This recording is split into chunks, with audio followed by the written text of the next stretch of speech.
remember Chris Jericho's Festival of Friendship? Well, it almost didn't happen. I know, you've seen it so you know how good it was, so why was there a moment it was even off the cards? That is baffling. But it is true, as Jericho himself has revealed in interviews, also letting us know that he had to campaign backstage for it. The powers that be wanted a regular attack, but Y2J knew that wasn't the angle that was needed or wanted. Thankfully, he did get it overturned, but not everybody had Jericho's pull, meaning sometimes we don't get this swing back to glory. Good plans just vanished into dust. True, on occasion that's likely for the best, but still, it makes you ask, what if? I'm Simon from What Culture. Please hit that subscribe button. This is 10 WWE stars who weren't allowed to use their own ideas. Number 10, Seth Rollins and his white attire. Any longtime fan remembers Seth Rollins coming out in his different color gear, which included a rather dashing white piece of clothing that everybody enjoyed. He defined it with a SummerSlam 2015 performance, and ever since we have been asking why he never brought it back. The reason? Easy, Vincent Kennedy McMahon. Talking at a fan convention, Rollins was very open about this, telling a fan that yes, Vince won't let him wear it because, and I quote, he's a weird old man. Again, Seth Rollins said that. I did not. Reminds us who is pulling the strings behind the scenes, but that doesn't make it any less sad. We all loved that look, and now it's been taken away for no good reason.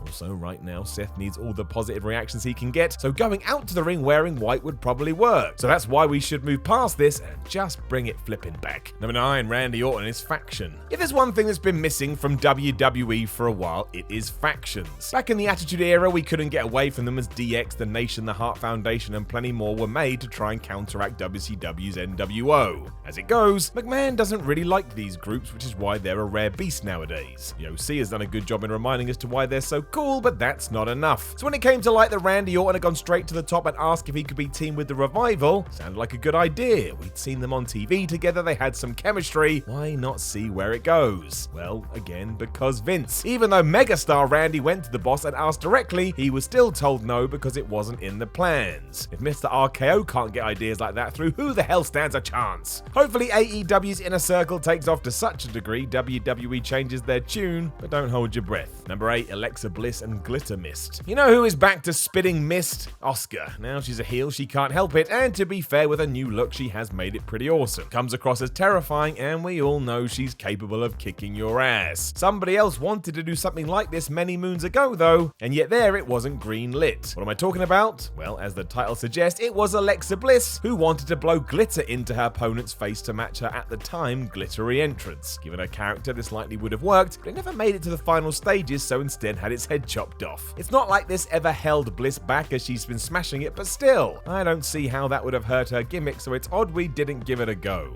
May have been quite fun for a while. Oh well. Number 7, Jack Swagger and a pretty massive feud. I mean, if you are going to pitch something to your boss, you may as well go as big as you can, which is likely why Jack Swagger decided he would ask for a feud with the one and only Vince McMahon.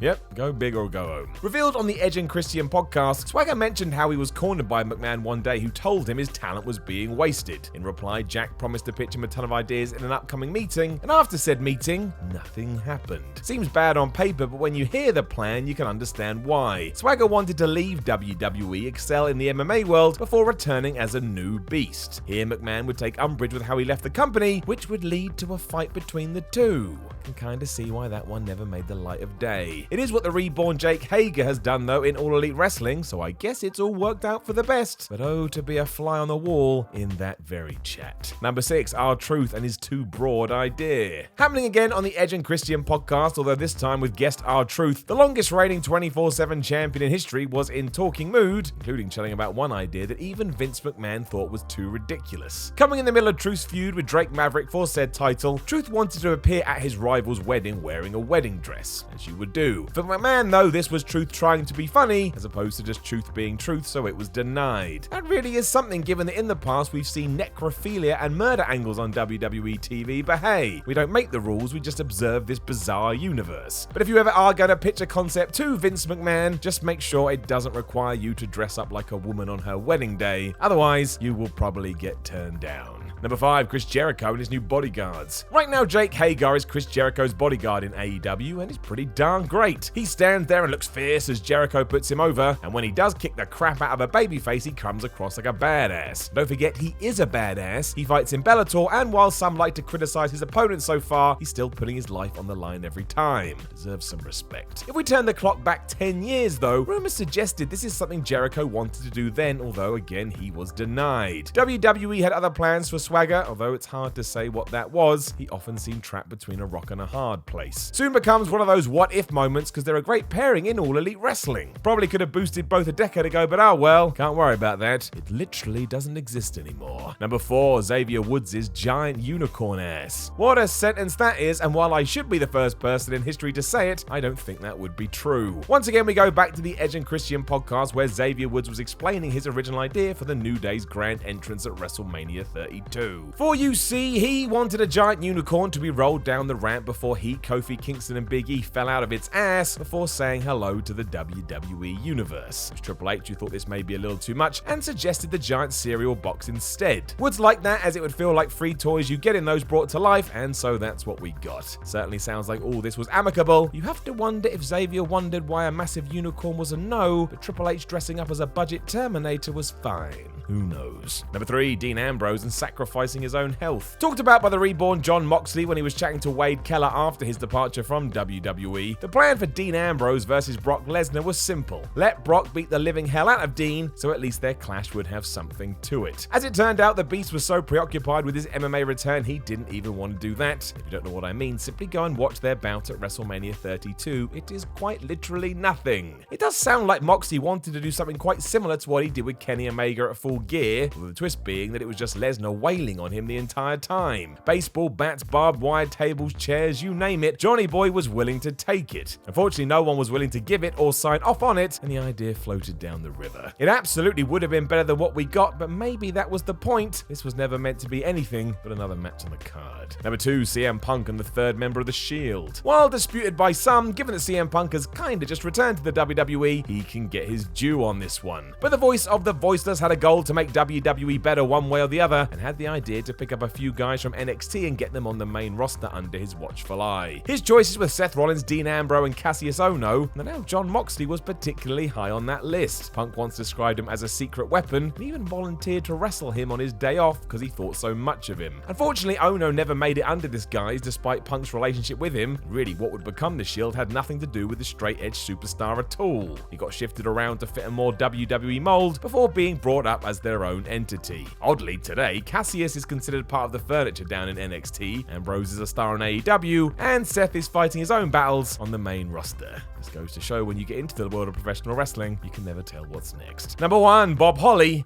and the undefeated world champion. This could be the best story in the history of wrestling. Coming from the Bruce Pritchard podcast, it concerned one Bob Holly who was preparing himself for a creative meeting. Happening during a time where talent had far more say in their own direction, when asked for his thoughts, Holly simply said, "How about you give me the belt?" Surprising the room given how forward he'd been, Bob was then asked what would be next, and he replied, "Then I'd beat everybody." Brilliant! I mean, yeah, if you are a wrestler, why wouldn't you want to win the title and then proceed to win every match you're in? That's what the dream is, but the fact Holly so willingly put it out there just makes him a hero in my book. It's a shame this didn't happen, as hearing this tale would have been all the sweeter if the then WWF had run with it. Obviously, I don't think that would have ever taken place, but still. It easily matches the other amazing story of this nature, which is Scott Hall telling his opponents that he loved their finish because he can't wait to kick out of it. Somehow being a dick in wrestling is just very funny. Not if you're on the other end of it, sure, but in this context, 10 out of 10. Kind of underlines why we can't have wrestlers coming up with their own plans, so otherwise every day you'd have a new person being the champion because that's what they had requested. Still, I've said it once and I'll say it again, I admire the moxie of Bob Holly for even presenting this. Really, WWE, you're a bunch of cowards for not going with it. I mean, what happened to him otherwise? He just got sparked out the irony in the Brawl for All.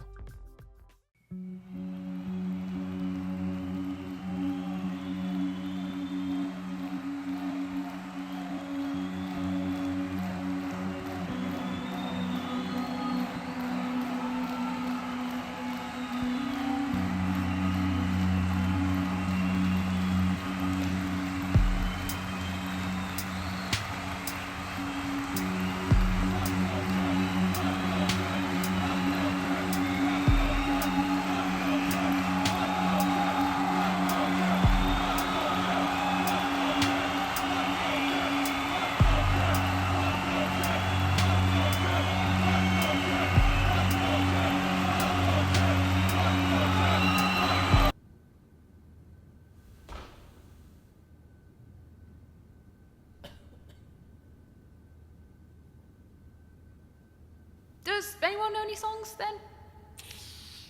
No. No. Really? Clearly knows Wonderwall. Not all of it. How about we do a video channel instead? Yeah, right, cool. Yeah. List everyone? List, List, yeah. fine. Woo!